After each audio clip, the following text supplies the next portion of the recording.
Hey there guys, what is going on? As you can see, this is probably looking a little different to you, but I don't want you to be afraid that this is a Call of Duty. I do want you to be reassured though that I'm starting a pretty, I'd say it's a kind of an interesting series. It's going to be a look at how first-person shooters have interpreted weapons, I guess, in separate ways. I guess, how would I want to properly say it? I like the idea that, you know, it'll be a variety of first-person shooters and how they have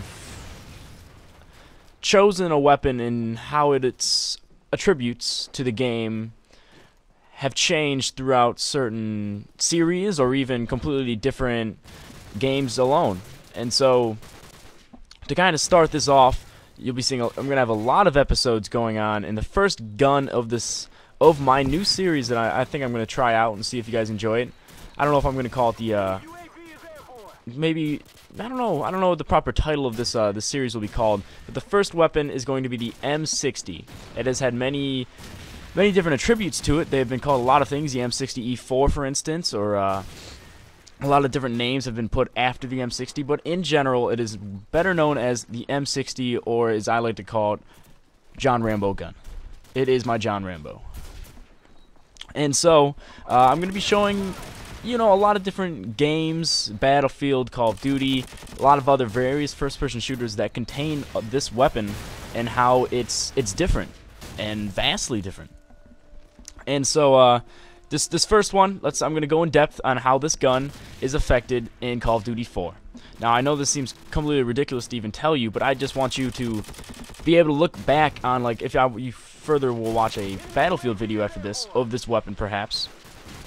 You will then understand the difference it correlates between the Battlefield version and the Call of Duty version if you then watch this prior.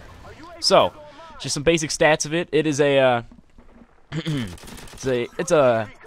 shoots a roughly 600 rounds per minute.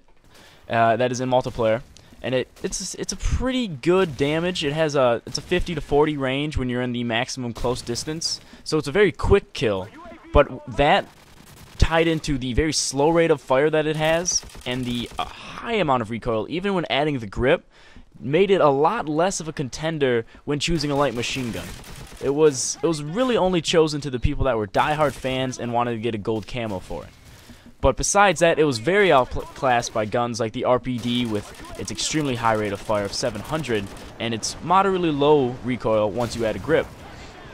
And even more so outclassed by the M249 Saw during its time, and all weapons in the light machine gun class seem to outplay it because it had kind of I wouldn't want to say iffy hit detection, but it seemed to bounce around a lot in close quarters. Even it was not the best at hip firing. It was not the best at aim down sights. Even with the grip added, it had very poor iron sights, and overall was not a very popular weapon you would see people using.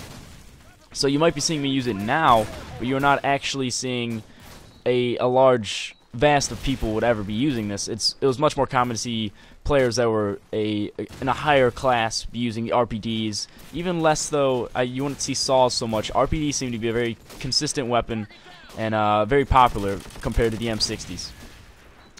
But I mean, it's not a poor choice of a weapon, but you are shorthanding yourself in comparison. It does reduce your mobility quite a lot. It has one of the larger clips, and it's got I believe it's a 9.7 second reload time, so it's, you know, you're up there, you're waiting 10 seconds before you can get another shot on class, and that is consistent with many light machine guns. But in its class, it's just the time to kill for it, the slow rate of fire, and overall its general inadequacy in combat was just, it wasn't a foreseeable weapon to use. Because if you chose something like a red dot, you would then suffer from a massive amount of recoil and be forced to burst fire, which would further shorthand you because, yes, you have the highest damage of any of the weapons, but at the same time, you have the slowest rate of fire in any light machine gun class. And you're going to be outclassed by every assault rifle, every submachine gun, even sniper rifles at a distance. So the gun really didn't have a spot to where it could fit in, because of the poor ADS that it had. You could barely see enemies, and it suffered from I want to say ugly duckling syndrome, but compared to every other gun, it was the odd one out overall.